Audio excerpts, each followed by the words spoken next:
Friends, रोज़ plant हम सभी को पसंद होता है। उसमें खिले हुए सुंदर से फूल हमारे गार्डन की शोभा बढ़ाते हैं। लेकिन परेशानी तब होती है जब हम प्लांट की कटिंग्स ग्रो करना चाहते हैं, लेकिन वो कटिंग्स लग नहीं पाती हैं, फेल हो जाती हैं। तो आज के वीडियो में मैं आपको इतना आसान तरीका बताऊंगी जिससे आपकी कटिंग्स 100% सक्सेसफुली ग्रो करेगी और आपका रोज़ प्लांट पूरी तरह से तैयार हो पाएगा। तो आज के वीडियो को आपको आखिरी तक देखना है, जिससे आपको पता चलेगा कि आप कटिंग्स लगाते समय कौन सी गलती करते हैं, किस तरह की कटिंग्स हमें प्लांट्स के लिए सिलेक्ट करनी चाहिए। यदि आप कहीं से कटिंग ला रहे हैं, किसी से मांग कर ला रहे हैं, तो उस कटिंग्स को लगाने से पहले हमें किन सावधानियों की ज़रूरत होगी। बहुत से लोगों को परेशानी तब और ज़्यादा होती है कि उनकी कटिंग्स तो अच्छी तरह से लग जाती है, उनमें नई ग्रोथ भी शुरू हो जाती है, लेकिन कुछ दिनों बाद वो सूख जाती है। तो आज मैं उस चीज़ का भी हल बताऊंगी आपको कि क्यों ये सूख जाती है, आपको उस समय क्या करना है जब आपकी कटिंग्स सूख रही हैं। अभी बारिश का मौसम है, बहुत आसानी से गुलाब की कटिंग लग जाएगी। चलिए मैं थोड़ा सा आपको रिज़ल्ट बता देती हूँ, जो मैंने कटिंग्स लगाई हुई हैं उनका क्या रिज़ल्ट है। क्योंकि जब तक आप परिणाम नहीं जान लेते हैं, किसी चीज़ पर भरोसा नहीं करते हैं, इसलिए पहले मैं आपको उसका परिणाम दिखाती हूँ। देखिए, एक भी कटिंग फेल नहीं है मेरी। सारी रोज़ प्लांट की मैंने कटिंग्स लगाई हुई हैं। एक पॉट में अभी मैंने 5-5, 6-6 कटिंग्स लगा रखी हैं। इनको फिर ग्रोथ हो जाएगी तब मैं अलग करूँगी। सारे गमले में देखिए आप, बहुत ही अच्छी तरह से ये कटिंग्स ग्रो हुई हैं। किसी भी गुलाब की कटिंग आप इस तरह से ग्रो कर सकते हैं। ये देखिए, जहाँ भी जिस तरह से मैंने कटिंग लगा दी है, सारी कटिंग्स पूरी तरह से स्वस्थ हैं और अच्छी तरह से ग्रो हो रही हैं।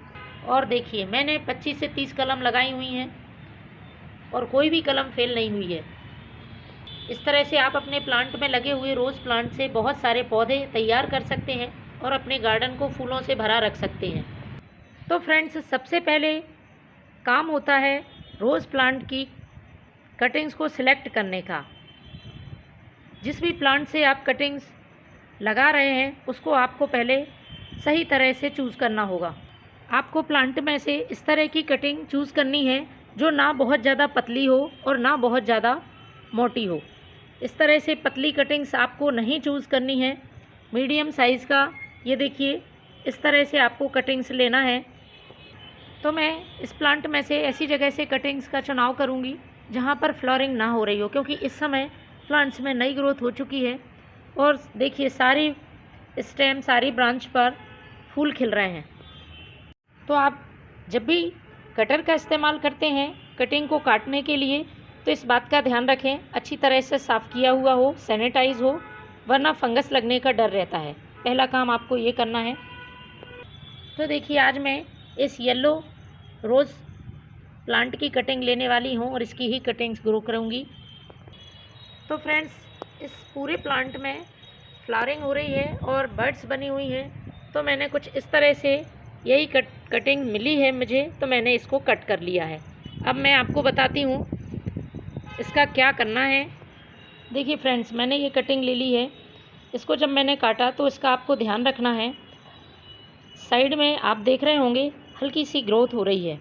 इस तरह की ग्रोथ वाली कटिंग आपको इस्तेमाल करनी है। ये देखिए, तो ये बहुत जल्दी ग्रोथ कर लेती हैं जब आप इस तरह की कटिंग्स का इस्तेमाल करते हैं। इसमें जो भी लीफ वगैरह लगी हैं वो हमें हटा देनी है, तो मैं इनको कट कर लेती हूँ। ये मैंने इसमें से लीफ हटा दी हैं, पूरी कटिंग्स प्लेन हो गई है। अब इसमें हमें थोड़ा सा तिरछा कट लगाना है। फ्रेंड्स, अब मैं ले रही हूँ एलोवेरा। हम सभी के घर में उपलब्ध हो जाता है, बहुत ही बढ़िया रूटिंग हार्मोन का काम करता है और प्लांट में किसी तरह की कटिंग्स में फंगस या इंसेक्ट नहीं लगने देगा। लेकिन इसका तरीका थोड़ा सा अलग है। इसको पहले हमें छोटे छोटे टुकड़ों में काट लेना है, उसका जेल निकाल लेना है। देखिए फ्रेंड्स, मैंने इस तरह से ऊपर की लेयर निकाल ली है। एक तरफ की लेयर निकाल लें, जिससे कि जब हम इसमें पानी में डालेंगे तो ये जेल पानी में अच्छी तरह से घुल जाएगा। और बस हमें 2 से 3 टुकड़े इसमें डाल देने हैं। और हमने जो कटिंग्स निकाली है उसको हमें इस पानी में जिस तरफ से आप लगाने वाले हमने ये तिरछा कट लगाया है उस तरफ से आपको आधा से 1 घंटा डालना है। और फ्रेंड्स, यदि आप कहीं बाहर से कटिंग्स ला रहे हैं तो आप 2 से 3 घंटे ऐसे पानी में कटिंग्स को छोड़ देंगे। आधा घंटा बाद फिर हम इस कटिंग को लगाएंगे। फ्रेंड्स, आधा घंटे बाद आपको इस कलम को निकाल लेना है और इस कटिंग को हम फिर से एक बार एलोवेरा जेल में डिप करेंगे। इस तरह से हमने इसमें ये कटिंग्स लगा दी है एलोवेरा में। अब उसको निकालने के पहले आपको मिट्टी तैयार करनी होगी। मिट्टी तैयार करने के लिए आपको सिंपल जो नॉर्मल गार्डन सॉइल होती है उसको ले लेना है और उसमें थोड़ा सा सूखा पुराने गोबर का खाद मिला देना है। और पुराने गोबर का खाद मिलाने के बाद इससे ज़्यादा आपको उस समय मिट्टी में कुछ नहीं मिलाना है। और उसके बाद आपको ड्राई मिट्टी में नहीं लगाना है। पानी डाल दें, अच्छे से वाटरिंग कर दें और गीली मिट्टी में इस तरह से आपको एक गड्ढा कर लेना है। और उसके बाद इसको हमें निकाल के तुरंत इस जेल सहित इस गड्ढे में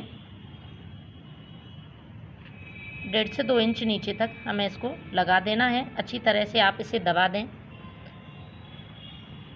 गीली मिट्टी है, अभी आपको पानी नहीं डालना है। अब इसको रखते समय आपको ध्यान रखना है, इसको बहुत तेज़ धूप में नहीं रखना है जब तक कि प्लांट अच्छी तरह से कटिंग ग्रो ना हो जाए, प्लांट थोड़ा बड़ा ना हो जाए। तो आपको सेमी शेड एरिया में रखना है, पूरी तरह से अंधेरे में नहीं रखना है। दूसरा, आपको इस कटिंग को बिल्कुल भी हिलाना नहीं है। पानी आप इस तरह से दें, आराम से नीचे जड़ों तरफ पानी जाए मिट्टी। इसके बाद आप देखेंगे कि कुछ ही दिनों में 15 से 20 दिनों में आपके प्लांट में छोटी छोटी नई ग्रोथ शुरू हो रही है। धीरे धीरे पौधा बड़ा हो जाएगा और जब अच्छी तरह से तैयार हो जाए तब आप इसको रिपोर्ट कर सकते हैं। तो फ्रेंड्स, अभी बहुत अच्छा समय है, आप अपने रोज़ प्लांट में कटिंग को ग्रो कर सकते हैं बहुत ही आसानी से इस तरीके से। Thank you.